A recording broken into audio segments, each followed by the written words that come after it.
ఉత్పత్తికి కడుపు లోపల పుట్టేటటువంటి పిల్లవాడు అనేక కారణముల చేత పుడతాడు. కేవలం ఏదో కొడుకు పుడుతున్నాడని అనుగ్రహించడానికి పుడుతున్నాడని మీరు అనుకోకూడదు. వేదాంతంలో ఒక కొడుకు పుట్టాలి అంటే కొన్ని కారణములు చూస్తారు, ఆ కారణముల చేత కొడుకునిస్తారు. ఒక్కొక్కప్పుడు శత్రుపుత్రుడు అని ఒకడు ఉంటాడు, ఒకడు శత్రువు ఉంటాడు.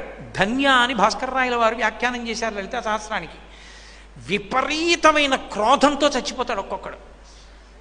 ఇప్పుడు అనురక్తి ఉంటే మనస్సు వాళ్ళ మీద ఎలా నిలబడుతుందో కోపం ఉన్నా అలాగే నిలబడుతుంది. వాడండి వాడండి అని తలుచుకుంటూనే ఉంటుంది.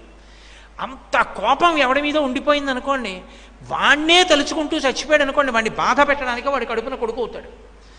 నాన్న ఎతి అంటే వాడు పెతి అంటాడు. వాడు కూర్చో అంటే నేను నించుంటానంటాడు. నువ్వు ఇక్కడ చదువుకో నేను హాస్టల్లో ఉంటానంటాడు. నువ్వు ఇంజనీరింగ్ చదువు నేను డాక్టర్ అవుతానంటాడు. నువ్వు ప్యాంట్ వేసుకో నేను నిక్కర వేసుకుంటానంటాడు. నువ్వు క్రికెట్ ఆడు నేను హాకీ ఆడతానంటాడు. నువ్వు వంకాయ కూర తినరా నేను బంగాళదుంప తింటానంటాడు. తండ్రి ఏది చెప్తే దానికి వ్యతిరేకం. మీరు లేరా లోకంలో కొడుకులు తండ్రులు ఎందరో ఉన్నారు.